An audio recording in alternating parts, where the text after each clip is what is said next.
رجب المرجب کی 27ویں رات کو اللہ وحدہ لا شریک نے اپنے محبوب خاص کو اپنی خلوت خاص میں بلا کر اپنی خاص نشانیاں دکھائیں۔ سامعین حضرات، واقعہ معراج ہی وہ واقعہ ہے جس نے تسخیر کائنات کے بند دروازوں کو کھولا، جس نے انسان کے اندر یہ جستجو پیدا کی کہ وہ خلا کا سفر کرے۔ سامعین حضرات، واقعہ معراج کے 3 مراحل ہیں۔ پہلا مرحلہ مسجد حرام سے مسجد اقصی تک کا ہے، جس کو رب کا قرآن اس طرح بیان کرتا ہے، فرمایا سبحان الذی اسری بعبدہ لیلا من المسجد الحرام الی المسجد الاقصی الذی بارکنا حولہ لنریہ من آیاتنا وہو السمیع البصیر۔ پاک ہے وہ ذات جو لے گئی اپنے بندہ خاص کو رات کے تھوڑے سے حصہ میں مسجد حرام سے مسجد اقصی تک۔ کیوں؟ کہ اپنے محبوب علیہ السلام کو اپنی نشانیاں دکھائے۔ تو سامعین حضرات، اس آیت کریمہ سے پتہ چلتا ہے کہ معراج کا مقصد جو تھا وہ رسول اللہ صلی اللہ علیہ وآلہ وسلم کو اپنی نشانیاں دکھانا تھی۔ تو سامعین حضرات، پہلے مرحلے کے اندر جو اللہ وحدہ لا شریک نے اپنے محبوب کو نشانیاں دکھائی، ان میں سے ایک نشانی یہ ہے کہ اللہ وحدہ لا شریک نے جنت سے براق کو بھیجا کہ میرے محبوب علیہ السلام کو اس جنتی سواری پر سوار کر کر لاؤ، تاکہ جہان والوں کو پتہ چلے کہ یہ وہ دلہا ہے جس کے لیے سارے جہاں کو سجایا گیا ہے، یہ وہ دلہا ہے جس کے لیے سارے جہاں کو بنایا گیا ہے۔ وہ جو نہ تھے تو کچھ بھی نہ تھا،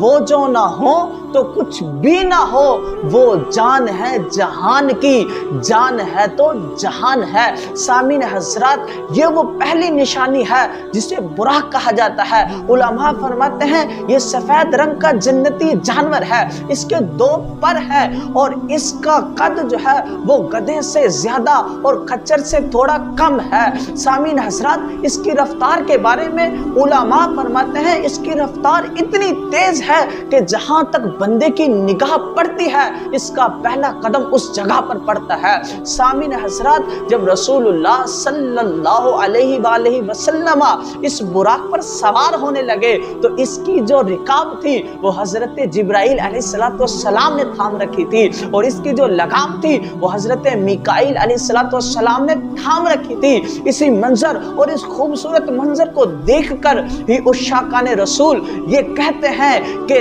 دائیں بائیں فرشتوں کی بارات تھی، سر پہ نورانی سہرے کی کیا بات ہے، شاہدولہ بنا آج کی رات ہے۔ جب یہ براق سامعین حضرات نخلستان سے گزرا تو حضرت جبرائیل علیہ السلام نے عرض کیا، یا رسول اللہ، یا حبیب اللہ، یا نبی اللہ، یا رسول اللہ یہ مدینہ ہے، یا رسول اللہ یہ مدینہ ہے، فیض کا گنجینہ ہے، جہاں عاشقوں کا ٹھنڈا ہوتا سینہ ہے، یا رسول اللہ یہ مدینہ ہے، یہ وہ جگہ ہے جہاں آپ ہجرت کے بعد آئیں گے اور اس کو یثرب سے مدینہ بنائیں گے اور عاشقوں کے سینے کی ٹھار بنائیں گے۔ سامعین حضرات، یہ وہ مدینہ شریف تھا۔ جب اس جگہ سے گزر ہونے لگا تو حضرت جبرائیل علیہ السلام نے عرض کیا، یا رسول اللہ یہاں 2 رکعت ادا فرمائیے۔ تو رسول اللہ صلی اللہ علیہ وسلم نے اس جگہ پر 2 رکعت نماز ادا فرمائی۔ پھر اس کے بعد رسول اللہ صلی اللہ علیہ وسلم کا گزر جب مقام مدین سے ہوا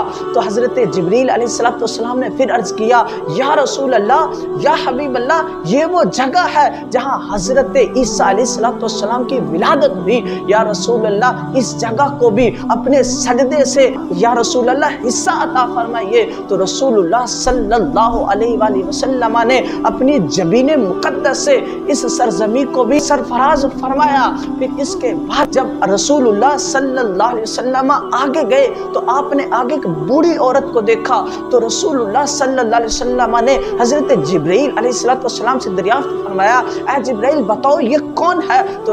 حضرت جبرائیل علیہ السلام نے عرض کیا، یا رسول اللہ اس کو چھوڑیے اور آگے چلیے۔ تو رسول اللہ صلی اللہ علیہ وسلم نے دوسری جانب توجہ کی تو ایک بوڑھے شخص کو کھڑا ہوا دیکھا۔ پھر رسول اللہ صلی اللہ علیہ وسلم نے دریافت فرمایا کہ اے جبرائیل بتاؤ یہ کون ہے؟ پھر حضرت جبریل علیہ السلام نے عرض کیا یا رسول اللہ اس کو چھوڑیے، آپ آگے تشریف فرما ہوئیے۔ پھر جب رسول اللہ صلی اللہ علیہ وسلم آگے تشریف لے کر گئے تو آپ نے ایک جماعت کو دیکھا، وہ جماعت رسول اللہ صلی اللہ علیہ وسلم کی خدمت عالیہ میں یوں درود و سلام کا نذرانہ پیش کر رہی تھی کہ کیا کہہ رہی تھی؟ کہہ رہی تھی السلام علیک یا اول، السلام علیک یا آخر، السلام علیک یا حاشر۔ اے وہ ذات جس کو رب تعالیٰ نے جس کے نور کو سب سے پہلے تخلیق فرمایا تم پر سلام کی ہو، اے وہ ذات جس کو رب تعالیٰ نے ختم نبوت کا تاج پہنایا تم پر سلام کی ہو۔ جو رسول اللہ صلی اللہ علیہ وآلہ وسلم نے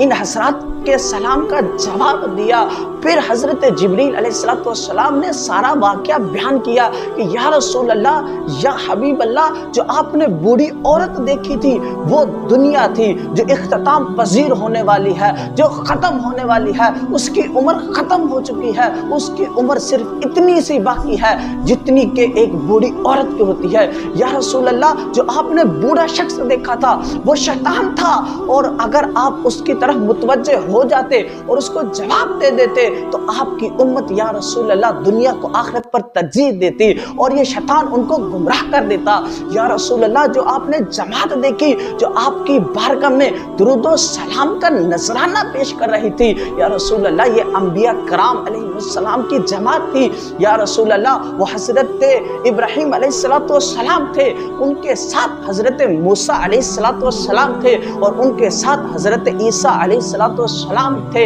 اور روایات کے اندر یہ آتا ہے کہ جب رسول اللہ صلی اللہ علیہ وسلم معراج کے لیے مسجد حرام سے جا رہے تھے تو آپ کا گزر حضرت موسیٰ علیہ السلام کی قبر سے ہوا۔ حضرت موسیٰ علیہ السلام قبر میں کھڑے ہو کر نماز پڑھ رہے تھے۔ ایک صلاۃ کا معنی درود و سلام ہے، اگر اس کا معنی درود و سلام نے تو اس کا مطلب یہ ہوتا ہے جب رسول اللہ صلی اللہ علیہ وسلم حضرت موسیٰ علیہ السلام کی قبر کے پاس سے گزر رہے تھے، گویا وہ کھڑے ہو کر درود و سلام پڑھ رہے تھے اور اس بات کا اقرار کر رہے تھے کہ اشہد انک رسول اللہ، یا رسول اللہ میں گواہی دیتا ہوں کہ آپ اللہ کے رسول ہیں۔ سامعین حضرات پھر جب رسول اللہ صلی اللہ علیہ وسلم آگے مسجد اقصی میں پہنچے تو آپ نے اپنے براق کو جو ہے وہ دروازے کے ایک سوراخ میں باندھا جس کو اب باب محمد صلی اللہ علیہ وسلم پکارا جاتا ہے۔ سامعین حضرات اس کے بعد جب آپ اندر مسجد اقصی کے اندر جانے لگے تو آپ کے پروٹوکول کے لیے اللہ وحدہ لا شریک نے وہاں پہلے سے ہی فرشتوں کی قطاریں لگا رکھی تھی، فرشتوں کی بہت سی جماعتیں وہاں کھڑی تھی جو آپ کے جو ہے پروٹوکول کے لیے تھی، اور آپ کے استقبال کے لیے حضرت آدم علیہ السلام سے لے کر حضرت عیسیٰ علیہ السلام تک تمام انبیاء علیہ السلام جمع تھے، اور گویا وہ یہ اعتراف کر رہے تھے کہ اللہ وحدہ لا شریک نے آپ کو سب سے اعلیٰ و افضل بنایا ہے۔ تو پھر جو ہے مسجد اقصی میں اذان پڑھی گئی، اذان پڑھنے کے بعد اقامت کہی گئی، اور اقامت پڑھنے کے بعد حضرت جبرائیل علیہ السلام نے رسول اللہ صلی اللہ علیہ وسلم کو مصلی پر کیا، اور اس کا کیا ہی خوبصورت عکس ایک شاعر نے کھینچا کہ بس مونین ساری سنواری گئی، عرش کی چھت زمین پر صفیں بچھ گئیں، انبیاء آ گئے، مرسلی آ گئے، مقتدی آ چکے تو امام آ گئے۔